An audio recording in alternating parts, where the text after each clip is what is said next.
654.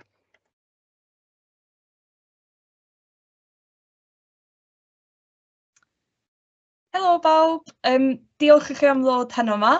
Mae'n ddrwg gen i oedd ychydig o problemau technegol, dyna pan bod ni'n cychwyn bach yn hwyr, ond ta waith.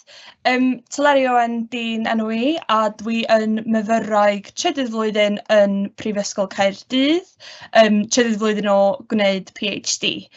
A dwi'n edrych ar rôl y merched yn ystod Streigfawr y Penrhyn. A ie, dwi'n rili mwynhau, a dwi'n gobeithio bod chi'n mynd i mwynhau y sesiwn yma heno, yn enwedig os ydych chi'n meddwl am astudio hanes yn y brifysgol, neu bod chi'n neud hanes lefel A. Dwi'n siŵr fydd o'n berthnasol i hynna hefyd. Felly, jyst cyn i ni ddechrau, os fysa pawb, os gwelwch yn dda, yn gallu llenwi'r ffurflen presenoldeb, mae'r dolen yn yr Q&A section, a mae hyn ar gyfer sicrhau bod chi'n gallu parhau cymryd rhan yng nghyfres seminarau seren yn y flwyddyn newydd, okay? So os yw pawb yn gallu gwneud hynna neu rwan, neu ar ôl y sesiwn sa hynna'n wych. Okay. Felly, heddiw, yr pwnc dwi wedi dewis ydy adleisiau o'r staciau, so cyfrinachau ffynonellau hanesyddol, okay? Y bwriad ydy bod hyn yn mynd i fod yn blas o astudio hanes ar lefel uwch. A ie, dwi'n gobeithio bod o'n diddorol a bod chi'n mwynhau. Felly, na i symud ymlaen. Felly, trosolwg sydyn o be da ni'n mynd i fod yn sôn amdan heddiw. So, mae'r archifau fel lleoedd mae adleisio'r gorffennol yn parhau, dyna sydd dwi'n licio meddwl amdanyn nhw, okay? Maen nhw'n gallu darparu cyfrinacha a straeon cudd i ni, sa ni ddim yn cael mewn llyfrau hanesyddol mwy mainstream. Dwi hefyd yn mynd i sôn am y gwerth sydd gan ffynonellau hanesyddol a sut mae'r dogfennau yma'n gallu dyfnhau ein dealltwriaeth ni o hanes neu o ddigwyddiad. A ie, fyddai'n rhoi blas byr i chi ar astudio hanes ar lefel prifysgol. Dwi'n addysgu ar modiwlau blwyddyn gyntaf yn Prifysgol Caerdydd. Felly mae hwn yn strwythur eitha tebyg i be fyswn i'n wneud efo myfyrwyr blwyddyn gyntaf fi. A wedyn yn olaf, dwi am ddangos i chi pam fod ffynonellau hanesyddol mor bwysig i'r hanesydd, a pam bod ni angen nhw, a pam bod archifau a ymarferion archifol yn bwysig iawn i ni ystyried tra da ni'n wneud ymchwil. So, hanes ar lefel uwch. Okay? Mae tygau a safon uwch yn blaenoriaethu ffeithiau a dysgu'r hyn mae haneswyr wedi deud. A dwi'n ymwybodol yn tygau a eich lefel A, mae yna disgwyl bod chi'n ymwneud â ffynonellau cynradd, ond yn fy marn i, dio ddim yn yr un ffordd a fysach chi'n wneud yn y brifysgol, okay? Felly, ar lefel uwch, fedrwn ni ail ddehongli hanes, sydd ychydig tu hwnt i be fyddwch chi'n wneud yn eich lefel A ac yn eich tygau. Mae haneswyr a myfyrwyr hanes, really, yn defnyddio ffynonellau i greu dadl sy'n seiliedig ar tystiolaeth, a weithio mae'r dadl yma yn wahanol i be mae haneswyr eisoes wedi dweud, a mae hynna'n oce, a da ni eisiau i fyfyrwyr gallu wneud hyn yn y brifysgol, oherwydd dydy o ddim yn wrthrychol, mae o bob amser yn oddrychol. Hynny yw, efo ffeithiau, maen nhw yn gallu fod yn wahanol. So, be dwi'n golygu efo hynna ydy, di pobl ddim o hyd yn cofio'n iawn. Mae beth sy'n cael ei portreadu yn y papur newydd o'r pryd, di o ddim o hyd yn ffeithiol, okay? A fel haneswyr, mae'n rhaid i ni ymdrechu i ddarganfod cymaint o'r darlun llawn ac y gallwn ni. A da ni'n wneud hyn yn bennaf trwy defnyddio ffynonellau cynradd. A dwi'n ymwybodol bod chi'n gyfarwydd efo ffynonellau cynradd, ond pwrpas y sesiwn heddiw ydy really dangos i chi jyst faint mwy o wybodaeth fedrwn ni gael trwy mynd i ymweld â archif neu gwneud ymchwil ar archif digidol fel sgwennu llyfrgell genedlaethol, a jyst sut ydych chi yn gallu ehangu eich wybodaeth chi o hanes, ella does na neb arall really yn sbio ar, a dwi'n meddwl bod hynna'n sgil really gwerthfawr, a yn sicr wneith e helpu chi yn y brifysgol, ond mae'n rhywbeth fedrwch chi dechrau dod i mewn i'ch traethodau chi yn lefel A hefyd. Am os da chi'n licio hanes, mae'n diddorol hefyd. So, so beth yw ffynonell hanesyddol? Iawn. So, fel ydych chi'n gwybod, mae yna 2 fath. Gen ni ffynonellau cynradd a ffynonellau eilaidd. So mae ffynonellau cynradd really yn unrhyw beth o'r cyfnod. Okay? Gen ni llythyrau, dyddiaduron, cofnodion, papurau newydd, bob dim, o'r cyfnod. A wedyn mae ffynonellau eilaidd yn dadansoddiadau sy'n cael eu creu gan haneswyr. A fel dwi wedi dweud yn barod, mae ffynonellau yn sylfaen ar gyfer adeiladu gwybodaeth y gorffennol a deall cyd-destun diwylliannol, digwyddiadau yn y gorffennol, a maen nhw jyst yn andros o bwysig i'r haneswyr. A felly, pan newch chi weld yn y cefn, mae gennau 2 lun o archif Prifysgol Caerdydd. Ar y chwith, mae dyddiadur rhyfel Priscilla Scott Ellis, a nath hi ysgrifennu yr dyddiadur yma trwy'r 1930au a trwy'r 1940au, a mae hwn ar gael i ni ar-lein. A mae hwn yn enghraifft o ffynonell cynradd eitha hawdd i ddarganfod. Swn i'n yn teulu bod llais Priscilla rwan yn fwy, mae o'n haws i ddod ar draws nag yn y gorffennol. Mae digiteiddio wedi really helpu nifer o bobl allan, yn enwedig haneswyr, oherwydd da ni'n gallu ffeindio'r dogfennau ar-lein yn hytrach na gorfod mynd i'r archif yn ffisegol, a mae hwnna'n gallu fod o budd mawr, yn enwedig os ydych chi yn rhywun math o fi, dwi'n rhannu'n amser i rhwng Gaerdydd a'r Gogledd, a mae'n neis weithiau gallu gwneud yr ymchwil yna ar-lein. Ac ar y dde wedyn, gyda ni, mae o'n tocyn o undeb glowyr, so jyst i really deud bod eitemau ffisegol hefyd yn gallu fod yn ffynonellau. Dwi'n siŵr dwi ddim yn gwybod lot am y tocyn yma, ond dwi'n siŵr bod yna rhai haneswyr yn, ac yn gallu dehongli rhyw fath o ystyr allan o hynna. Felly, pam fod nhw mor bwysig? Wel, maen nhw'n mewnwelediad i'r gorffennol, maen nhw'n cysylltiadau uniongyrchol a digwyddiadau'r gorffennol sy'n helpu deall yr hanes yn iawn. Pob tro da chi'n gweld dyddiadur yn yr archif, mae'n rhywbeth reit neis am meddwl nath rhywun oedd yn byw yn y cyfnod yna ysgrifennu hyn. A ella bod nhw'n deud pethau da chi'n cytuno efo, neu yn deud pethau chydig yn wahanol, neu bod nhw ddim yn cofio'r digwyddiad yn iawn, ond mae o'n cysylltiad uniongyrchol efo'r person yna, a mae o jyst yn helpu ni deall pa fath o berson oedden nhw er enghraifft. Ella'r ffordd maen nhw'n ysgrifennu, weithiau da ni'n gallu deud os oedden nhw'n rhywun oedd wedi cael lot o addysg, weithiau ti'n gallu deud bod nhw'n rhywun sydd ddim wedi cael lot o addysg, neu os dyn nhw wedi sgwennu ar frys.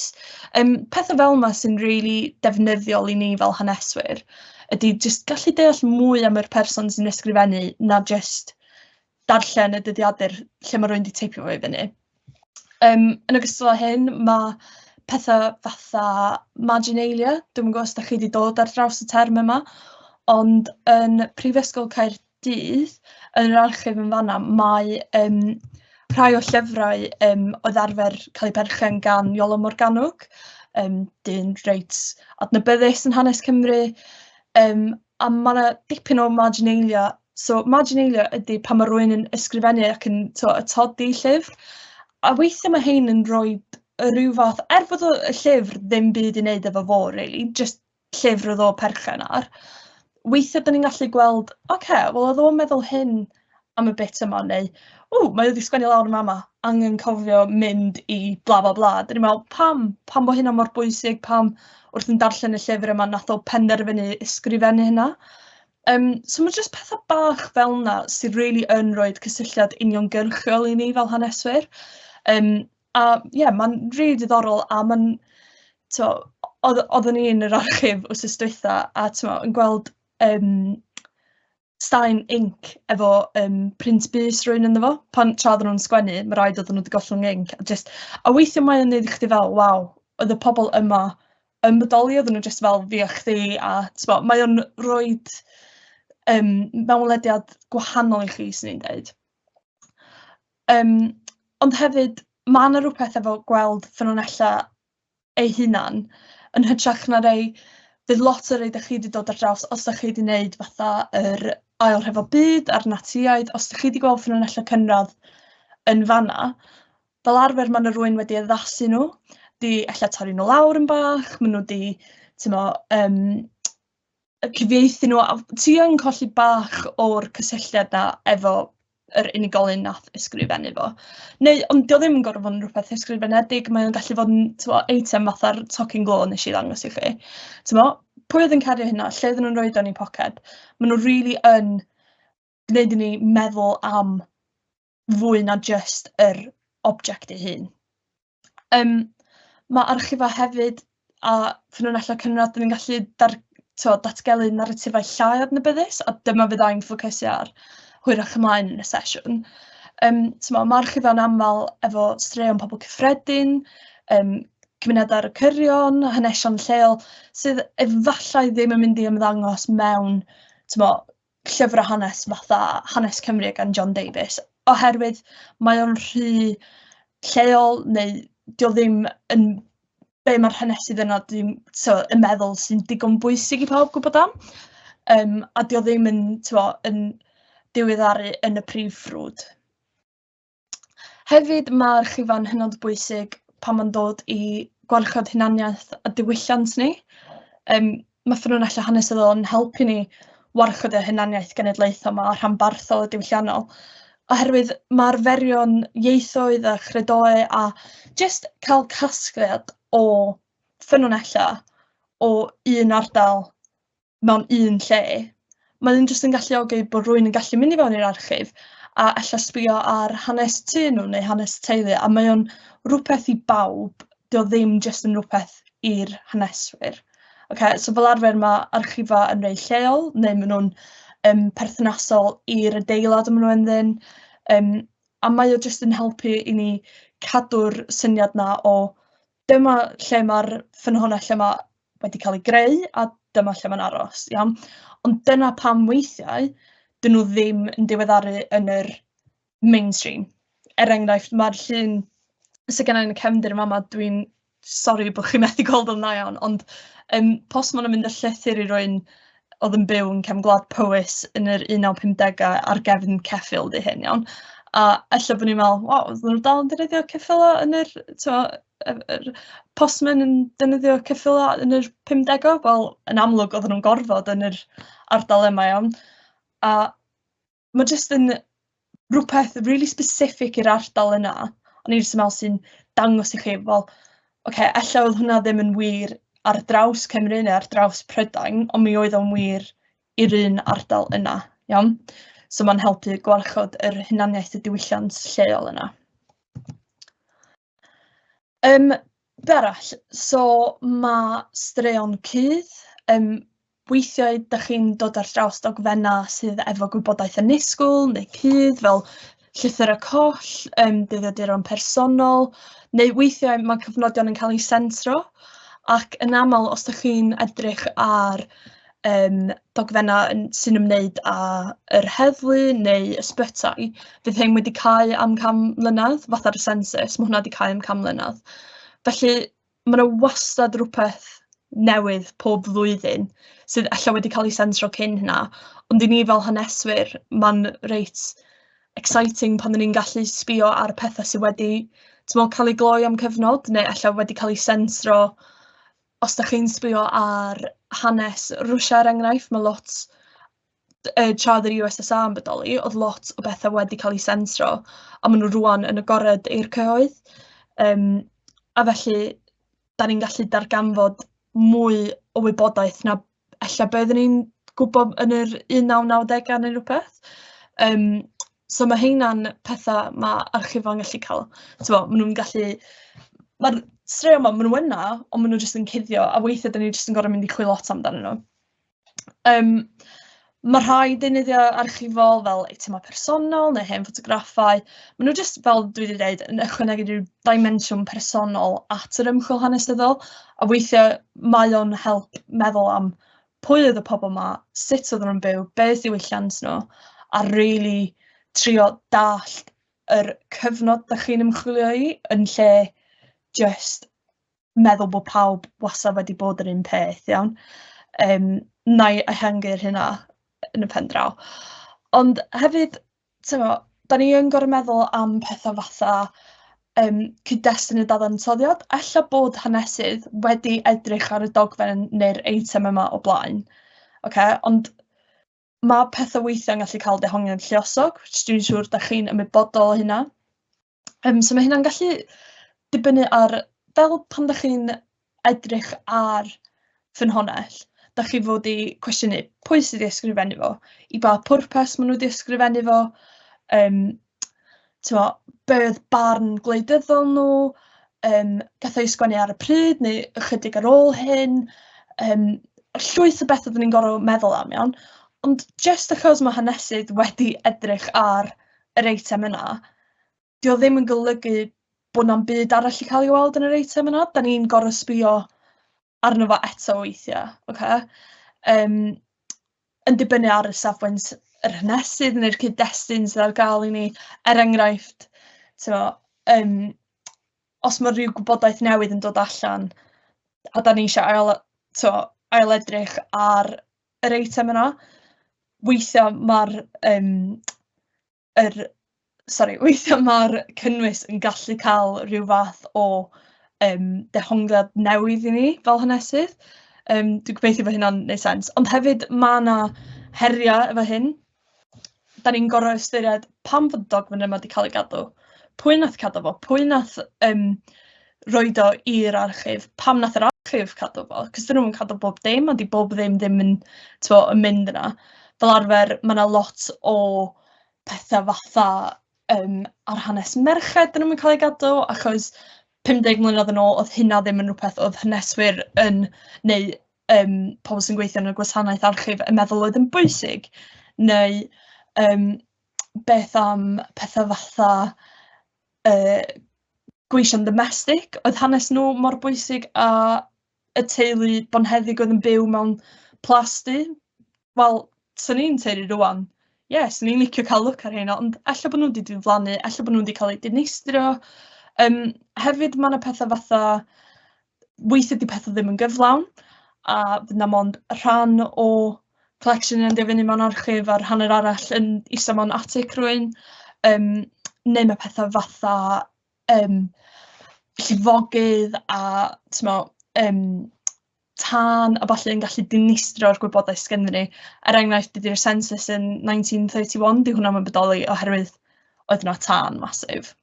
So fyddwn ni'n mynd cael sbio ar census tan 2041 rwan, achos di'r un yna, mae jyst wedi cael ei dinistrio, iawn. So 10 mlynedd o wybodaeth di mynd. Fydd na'm census yn 1941, so fyddwn ni'n gorfod disgwyl 30 mlynedd tan bod ni'n cael edrych ar census newydd rwan, cos 1951 fydd yr un nesaf. So, mae yna materion i wneud efo cadwraeth, pam fod pethau wedi cael ei gadw, a yn olaf, mae pethau fatha digiteiddio yn gallu fod yn rhywbeth andros o dda, ond hefyd efo'r we, na i esbonio bach mwy, ond mae gwybodaeth jyst yn cael ei ailgynhyrchu, a os mae un gwefan yn defnyddio ffynonellau cynradd, wel, ella heina fydd y ffynonellau cynradd mae pob un myfyriwr yn mynd i ddefnyddio'n traethawd nhw, oherwydd heina di'r ei hawsau ffeindio.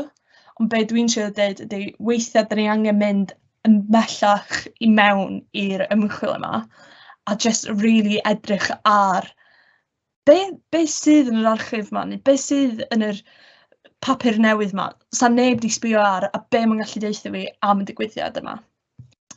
So dwi yn gobeithio bod hynna'n wneud synwyr i chi. Felly, yr topic dwi wedi penderfynu sbio ar ydy streic fawr y Penrhyn. Yn syml achos dyma ydy ymchwil fi. A dwi yn sbio ar be oedd yn digwydd i'r merched yn y gymuned yn ystod streic fawr y Penrhyn. Okay? Dwi ddim yn hanesydd o'r streic, dwi ddim yn sbio ar pwy oedd yn rhedeg y chwarel, dwi'n yn sbio ar rhifa faint o llechi oedd yn cael ei gynhyrchu. Dwi yn edrych ar yr agwedd cymdeithasol o'r streic ac yn bennaf dwi'n edrych ar yr effaith cymdeithasol ar ferched. Felly, yn syml, na i jyst roed yr hanes i chi os ydych chi ddim yn gyfarwydd efo streic fawr y Penrhyn. Dyma ydy'r hanes mae rhan fwyaf o pobl yn gwybod am streic fawr y Penrhyn. Dyma fysa pobl allan ysgrifennu mewn arholiad, dyma ydy'r gwybodaeth sy'ch chi'n cael gan yr National Trust, History Point, y TUC, y Trades Union Congress,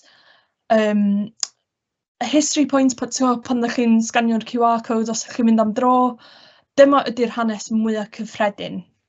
So, dyddiad, wel, dyn ni'n gwybod nath o gychwyn y mis Tachwedd 1900, oedd yna tua 2,800 o weithwyr yn y chwarel wedi mynd allan ar streic. Dyna oedd graddfa'r peth, so lot fawr iawn o weithwyr yn cerdded allan o'r chwarel. Yr achos, wel, gwrthdaro dros dylanwad yr undeb, gwarhoddiad yr arglwydd Penrhyn nath o wahardd pobl yn talu mewn i'r undeb, a nath rhai pobl cael ei arestio yn sgil hyn, a dyna cychwynodd y streic. Oedd yr arglwydd Penrhyn yn ffigwr, oedd lot o pobl yn casáu yn y gymuned, oedd o'n yn Saesneg, oedd o ddim yn siarad Cymraeg, oedd o'n penodi rheolwyr oedd ddim yn siarad Cymraeg yn y chwarel, a oedd y chwarelwyr ddim yn cael eu talu yna, a'r ffordd oedden nhw'n cael eu cyflogi yn y chwarel oedden nhw bron yn hunan gyflogedig yn yr ystyr oedden nhw'n creu cytundeb efo chwarel pob fis ella. Oedd o ddim fatha oedden nhw'n cael eu cyflogi yn uniongyrchol gan yr arglwydd Penrhyn, but oedd hwn eto yn un o'r pethau yna nath arwain at y streic. Nath y rheolwyr cynnig codiadau cyflog i bawb, a nath grŵp bach iawn derbyn hyn, ond oedd hyn ddim tan blwyddyn yn ddiweddarach. A nath hynna rili rhannu'r gymuned, a os ydych chi'n gweld yn y cefndir, dwi'n eitha siŵr bod chi'n gyfarwydd efo'r arwydd nid oes bradwr yn y tŷ hwn. So sa pobl yn rhoi hynna'n ffenestri nhw, i ddeutha pawb, oedd pawb yn y tŷ yna dal ar streic, oedden nhw ddim wedi derbyn beth yn cael ei annog yr sofran aer, y pint y gymffon, pint oedd yn cael ei roed i pobl oedd yn mynd yn ôl. A nath o rili gwahanu'r gymuned. Mae yna rhesi o dau yn Bethesda sydd dal yn cael ei galw yn tai bradwyr oherwydd nath nhw gael ei greu ar gyfer y pobl oedd yn torri'r streic. Pobl yn cael ei galw yn bradwyr, a oedd yna real tensiwn yn y gymuned oherwydd oedd pobl yn dlawd, oedd yna streic wedi bod ychydig o flynyddoedd yn gynharach. Oedd yna ddim help rili gan y llywodraeth, oedd yr undeb yn rhedeg allan o bres i helpu pobl. Oedd yna rhai pobl yn gorfod mynd i De Cymru allan i chwilio am waith, a oedden nhw yn allan gadael gweddill eu teulu yn Bethesda. A nath o rili cael effaith mawr ar y gymuned.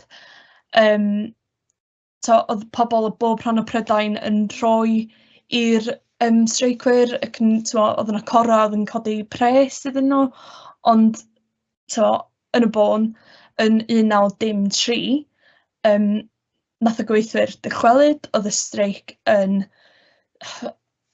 diwedd pwynt rili ar yr diwydiant llechi, nath o byth adfer ar ôl streic fawr y Penrhyn. A dyma di'r narratif mae rhan fwyaf o pobl yn ei wybod iawn.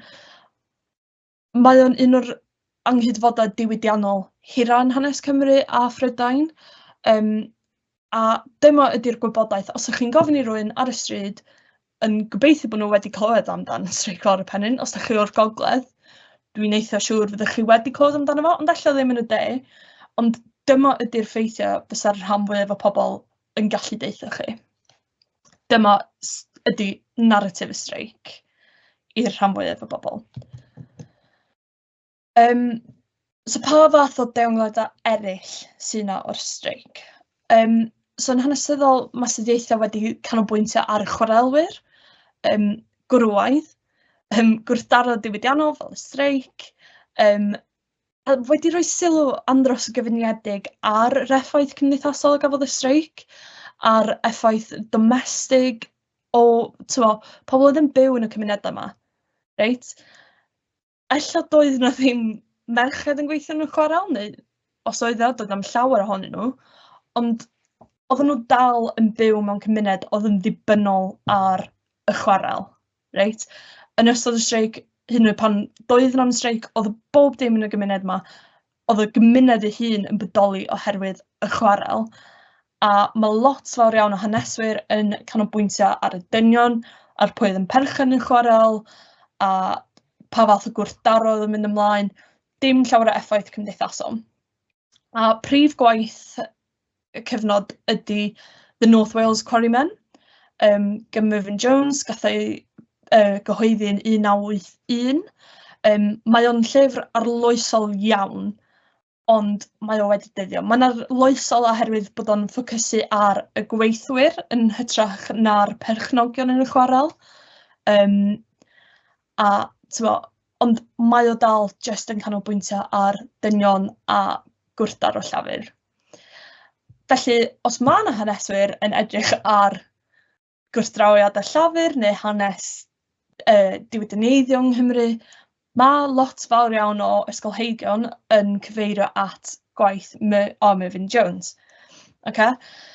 Mae ffynonellau eraill ar-lein mewn llyfrau yn tueddu ganolbwyntio ar y dynion. Pam? Wel, na i ddangos i chi ar y sleid nesaf bod Mervyn Jones wedi deud hyn yn ei lyfr. So na i darllen y dyfyniad allan i chi.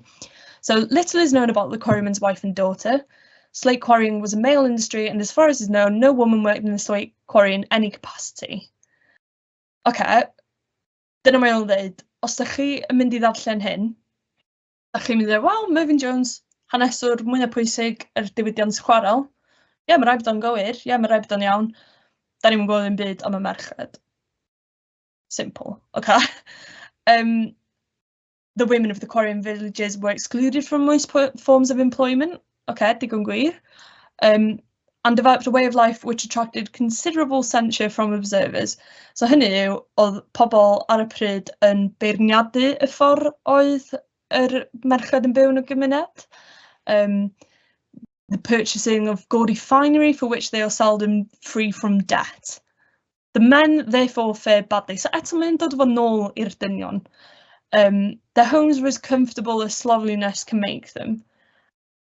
Okay, so pam fysa llyfr hanes neu llyfr hanes mewn ysgol yn ffocysu ar y dynion? Wel, dyma ydy yr unig cyfeiriadau dyn ni'n cael at y ferched yn llyfr Mervyn Jones. Y llyfr mwyaf dylanwadol dal heddiw bod o'n mwy na 40 mlynedd ers fo gael ei gyhoeddi. Dyna pam bod merched wedi cael ei anwybyddu. Ond mae gwaith fi yn herio'r narratif yma. Oedd merched yn gwneud hanner y boblogaeth, a roedd y streic yn effeithio'n uniongyrchol arnyn nhw hefyd, hyd yn oed os doedden nhw ddim yn gweithio yn y chwarel. Oedden nhw dal yn dibynnol yn economaidd ar y chwarel, trwy yr aelodau gwraidd yn eu bywydau, fel tada, gwir, meibion, a felly oedden nhw yn debygol o chwarae rhan yn gwydnwch a goroesiad y gymuned yn ystod y streic. So fel hanesydd, mae angen i ni fynd tu hwnt i'r narratifau yma, a peidio jyst derbyn o sut mae narratifau'n edrych. Mae'n rili hanfodol bod ni'n ymchwilio, amlygu ac yn integreiddio rola a profiadau merched, ond hefyd pobl eraill yn y gymuned a agweddau eraill o'r hanes i greu darlun mwy cyflawn o'r streic ei effaith. Oherwydd, os ydych chi mond yn sbio ar hanner y boblogaeth, ydych chi mond yn cael hanner y stori. Felly, yn y sleidiau nesaf yma, byddai'n dangos ychydig o sleidiau chi o gwybodaeth dwi wedi dod ar draws. Mae'n drwg gen i sgennai'm llawer o luniau, achos mewn archifau dach chi ddim yn cael tynnu lluniau, sy'n broblem arall mewn archifau, mae'n cadw pethau'n gydd. Ond yn y cefn yn fama, nawn ni gweld concert by the renowned Penrhyn Welsh Ladies Choir, a mae'n llun o côr merched yn ysod y streic fawr. A na i ddarllen i chi be mae'r Celt Llundain wedi dweud.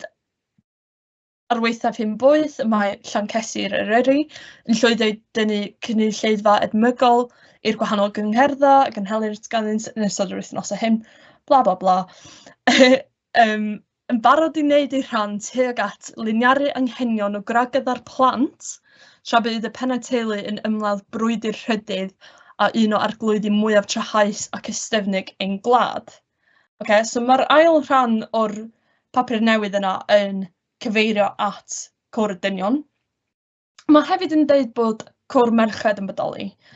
A na i fynd â chi nôl at y sleid yma i chi cael gweld yn y cefndir, lle mae'n dweud the Penrhyn Dispute, Bethesda's Quarryman's Choir, all contributions for the suffering women and children. Wel, oedd merched hefyd yn mynd allan ac yn codi arian, oedd o ddim just ar gyfer yr gragedd a'r plant. Oedd merched yn gwneud gwaith eu hunan, oedden nhw'n sefyll ochr wrth ochr efo'r dynion, a oedden nhw yn trio eu gorau i hel pres mwyn i'r gymuned gallu goroesi, ddim jyst i bwydo nhw eu hunan, ond i helpu'r undeb allan. Oedd yr holl arian yn mynd trwy'r undeb, a nath yr côr merched actually, nath nhw creu dros 10,000, dwi'n meddwl. Oedd yn lot fawr iawn o bres yn 1993. Dwi ddim yn siŵr iawn faint ydi o'n pres heddiw, ond lot fawr iawn o bres. Ond, mae'r narratif presennol yn dweud, wel, da ni'n gwybod dim byd am merched. Wel, oedden nhw'n wneud hyn. Oedden nhw'n mynd ochr wrth ochr efo'r dynion oedd mewn cora, a oedden nhw'n teithio amgylch y wlad, a oedden nhw'n casglu arian ar gyfer y streic, i gadw pobl ar streic, i trio creu gwahaniaeth ac i trio gwella pethau i bawb yn y gymuned, trio gwella amod y gweithio. Dyna oedd pwrpas y streic, a oedd merched yn rhan mawr iawn o'r ymdrech i gadw'r streic yn mynd ac i gadw'r streic yn fyw. Felly, mae'n bwysig bod ni yn ystyried rôl y merched yn ystod y streic fel da ni'n ystyried rôl ar dynion. A mae gennau amryw o ffynonella yn fama. Felly, na i gychwyn efo'r dyfyniad ar y top, a dwi heb gyfieithu hyn oherwydd dwi eisiau i chi weld nhw sut gafon nhw ysgrifennu, ac mae yna lot o pethau wedi ysgrifennu yn Saesneg. Mae'r un cyntaf yn llythyr gan Mrs P Thomas at yr Arglwydd Penrhyn, a'r Arglwydd Penrhyn oedd yn berchen ar y chwarel. A mae hi'n dweud, living here in South Wales, we wives and mothers do feel it hard. We see our little ones learning habits and the ways the likes of which have never entered the minds of the children of the North. My Lord Penrhyn ought to be proud of men, let there be peace, perfect peace. Wel, mae yna lot fedrwn ni ddehongli o'r llythyr yma. Yn gyntaf, pam oedd dynes yn ysgrifennu at yr Arglwydd Penrhyn? Wel, mae hi wedi gorfod mudo i De Cymru yn debyg iawn bod ei gŵr hi wedi mynd i chwilio am waith yn y Pylle Glo yn De Cymru. Ond hefyd, pam fod hi'n ysgrifennu'n Saesneg? Wel, oedd yr Arglwydd Penrhyn ddim yn siarad Cymraeg, mae'n drwg gen i. A felly, oedd lot o ferched yn medru yn y Saesneg, ella mwy na'r dynion, oherwydd cyn priodi, fysen nhw'n gweini fel domestic servants mewn tai, ac yn gorfod dysgu sut i siarad Saesneg. So mae hynna'n rhywbeth diddorol iawn, cos os da ni'n cael llythyrau gan dynion dosbarth gweithiol yn y cyfnod yma, maen nhw'n fwy tueddol yn neud o trwy'r undeb, maen nhw'n tueddol ysgrifennu'n Gymraeg, a ella bod yna mwy o effaith pan mae llythyr yn dod gen rwy'n yn sgwennu yn Saesneg. Ella dyna pam gath y llythyr yma i gadw, dwi ddim yn siŵr. Ond hefyd, fedrwn ni ystyried hyn yn rhyw fath o ymdrech cudd gan y dynes yma. Mae wedi ysgrifennu i'r arglwydd Penrhyn. Alla oedd gŵr hyn hollol, oedd o ddim yn gwybod am y llythyr yma. Mae'n rhywbeth cudd oedd merched yn gallu fod yn rhan o ac yn gallu gwneud hyn heb poeni am be oedd y gymuned yn meddwl ohonyn nhw, oherwydd oedd y llythyr yma'n rhywbeth preifat. Oedd hi ddim yn gorfod sefyll ar ochr y stryd a deud i ddeud, ond oedd hi'n gweithredu'n yn ddistaw ac yn gryf ac yn gyrru llythyrau.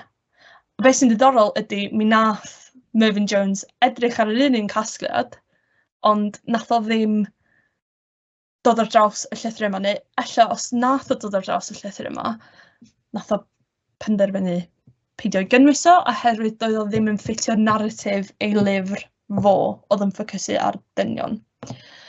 Yn ogystal â hyn, gyda ni enghraifft islawr na hynna. I appeal to you, Douglas as Douglas. I beg of you to let your name be remembered as tender and true, generous and kind to those who have not for what you have, i.e. wealth and powers.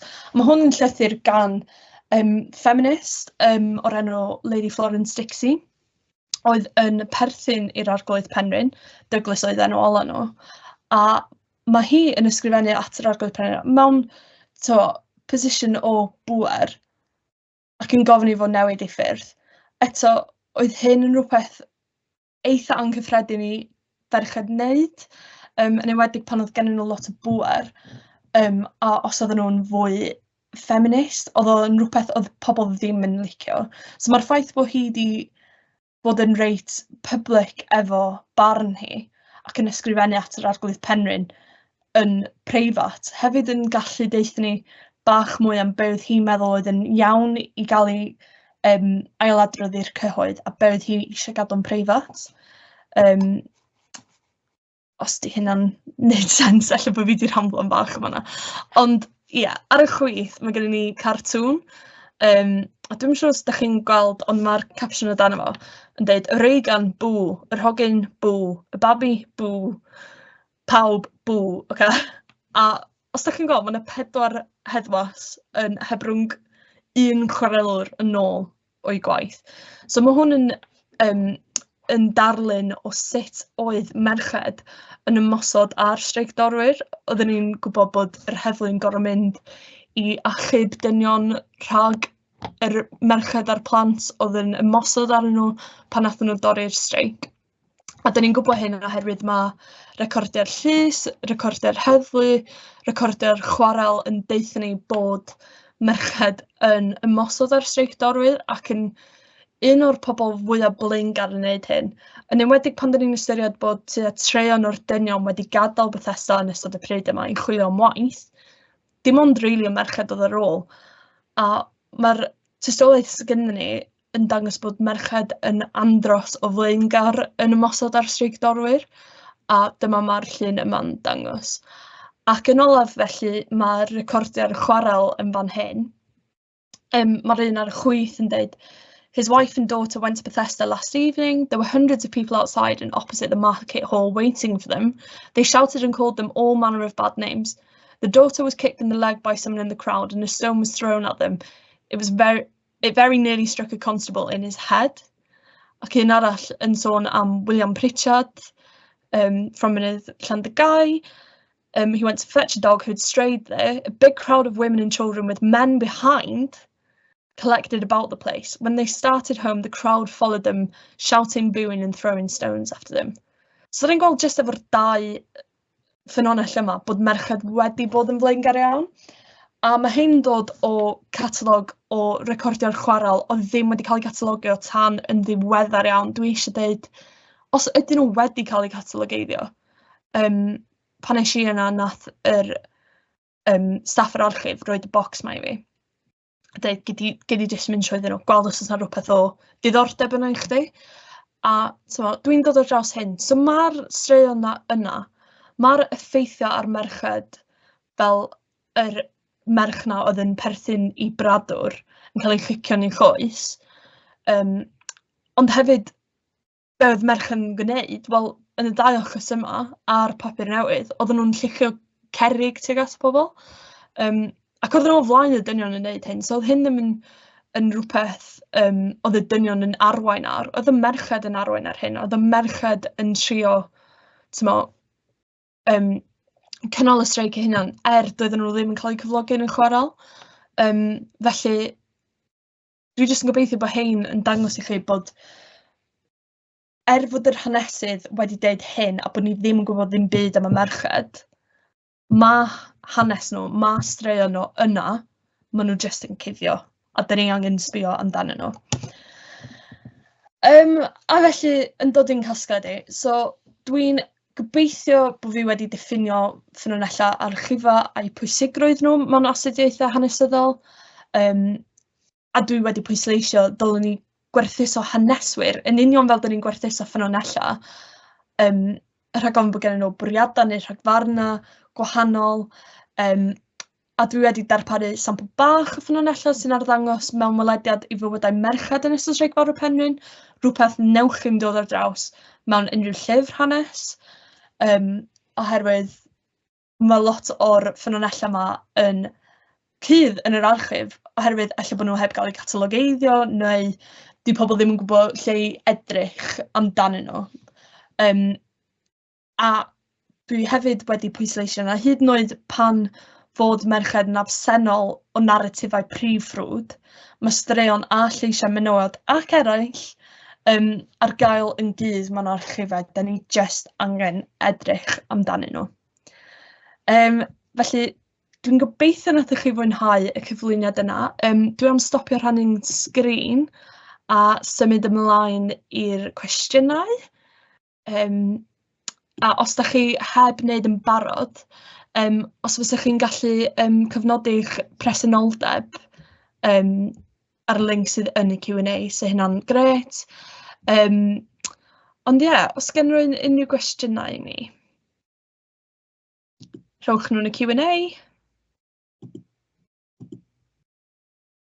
Dyn nhw ddim yn gorfod bod yn cwestiynau am be da ni wedi trafod heddiw, gallai nhw fod yn cwestiynau fwy cyffredinol am astudio hanes ar lefel uwch, neu be bynnag da chi eisiau, rili.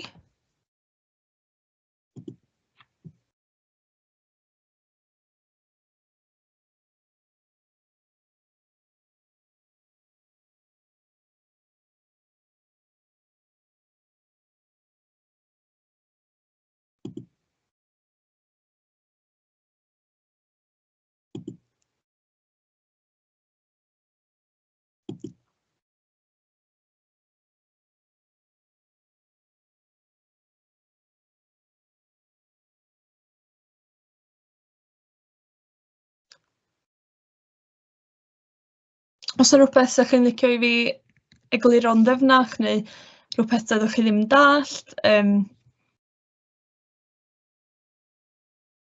dwi'n agored i unrhyw cwestiwn, neu alla o'ch chi'n meddwl oedd y sesiwn yma'n andros o ddiflas, a bod chi eisiau awgrymu fod fi'n gwneud rhywbeth gwahanol tro nesaf, alla. Dwi'm yn gwybod.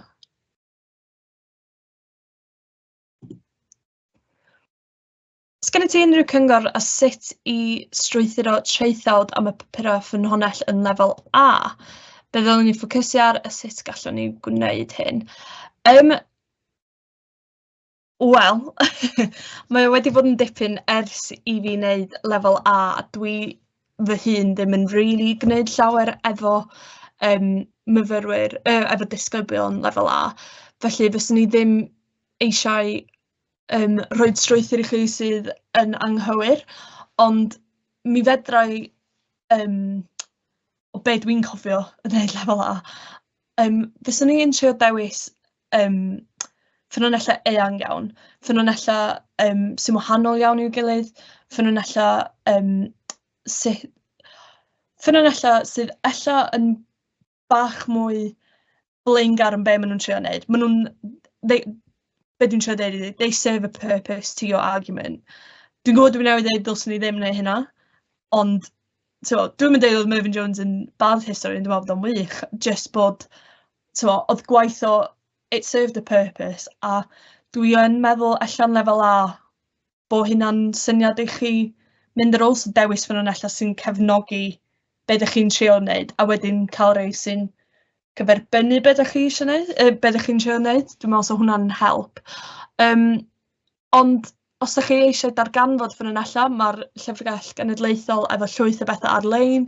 Mae People's Collection Wales hefyd efo llwyth o bethau sy'n hawdd i ffeindio. Ond ie, sori fedra i'n helpu mwy efo hynna. Esiampl arall o ffynhonnell annisgwyl rwy ti wedi dod ar draws wrth ymchwilio. Swn i'n dweud y peth mwyaf annisgwyl dwi wedi dod ar draws fysa... Wel, dwi ddim i'n gwneud efo ymchwil hanesyddol fi, ond o'n i'n gwneud coeden teulu a ffeindio allan bod fy hen taid i gathau mabwysiadu, ond doeddwn i ddim yn gwybod gathau enni yn yr workhouse. A sy'n dweud nath hwnna dod fath o bach o sioc tra ni'n sbio amdan hynna. Ond nath hynna hefyd galluogi i ni cwblhau'r coeden teulu yma a actually ffeindio allan o'n i'n perthyn i un o ffrindiau gorau fi. Oedd yn rhywbeth rili annisgwyl, o'n i ddim yn meddwl sy'n ni'n dod ar draws mewn archif, ond ie, bach yn random, ond ie. Ydy'r lefel o waith yn wahaniaeth mawr mewn hanes o lefel A i brifysgol ac os gennych chi unrhyw tips ar sut i addasu i'r her? Yndi a nadi. Nes i ffeindio hanes yn y brifysgol ddim yn haws, ond nes i fwynhau o lot mwy. Na i fod yn onest, ges i B yn lefel A hanes, oherwydd o'n i'n ffocysu ar dysgu ffeithiau, ond really yr peth pwysig mewn hanes lefel A hefyd yn y brifysgol ydy eich barn chi a eich dadl mwy na yr ffeithiau sydd yna. A beth dwi'n lygu fe hynna ydy, pan ydych chi'n ysgrifennu traethawd yn y brifysgol, peidiwch trio rhestru pob un ffaith sgennych chi, peidiwch trio cynnwys bob dim. Weithio ydych chi'n gorfod deud ar traethawd, sgenna i'm digon o le i sôn am y stwff yma, felly dwi ddim yn mynd i sôn amdano fo. A dyna ydych chi'n gorfod wneud. Mae'r cwestiynau o ran cwestiynau traethawd yn rili tebyg, sy'n ni'n deud. Ond hefyd, sy'n ni'n deud, mae edrych ar ffynonellau a'r gallu mae dadansoddi ffynonellau a creu barn a herio'r naratifau sy'n bodoli eisoes, neu allan dod ar draws gwybodaeth sydd yn cefnogi'r naratifau yma. Dyna sy'n ni'n deud sy'n andros o bwysig i chi wneud, a dyna sy'n nes i fynd o cael B yn lefel A i gael gwobr am myfyriwr hanes Cymru gorau Prifysgol Caerdydd pan nes i radio. A dyna sut dwi wedi gwneud PhD. O'n i byth yn meddwl sy'n ni'n cael first yn y brifysgol, o'n i byth yn meddwl sy'n ni'n neud mor dda hynna. A dwi ddim am wneud dda, mae am mwynhau. Ond, sy'n ni'n dweud bod yr gwaith, unwaith da chi'n dallt sut mae'n wneud hanes ar lefel uwch, mae o'n dod yn haws. A, really, mae cefnogi bob dim da chi'n deud yn mynd i really helpu i chi gael y marciau yna. A jyst anghofiwch am rhestru ffeithiau a dysgu ffeithiau. Mae pobl wastad yn gofyn, beth sy'n gwybod am y Tuduriaid? Wel, dwi'n gwybod llawer am y Tuduriaid, achos dwi'n licio hanes y 19fed, 14th ganrif ar 15 ar y 20fed ganrif. Dwi ddim yn rhywun sy'n sbio mewn i'r Tuduriaid. Da chi ddim yn mynd i dod allan o'r brifysgol yn gwybod bob dim am popeth hanesyddol. Da chi bwriad fod yn hanesydd, fod yn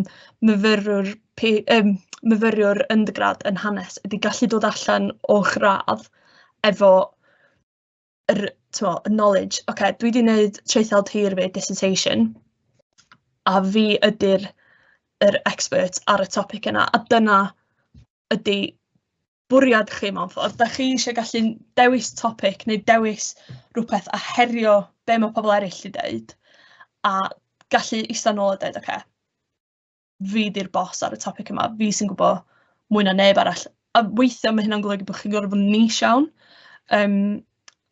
Sy'n ni'n dweud bod y gwahaniaeth mwyaf ydy bod gwaith yn y brifysgol yn fwy eang.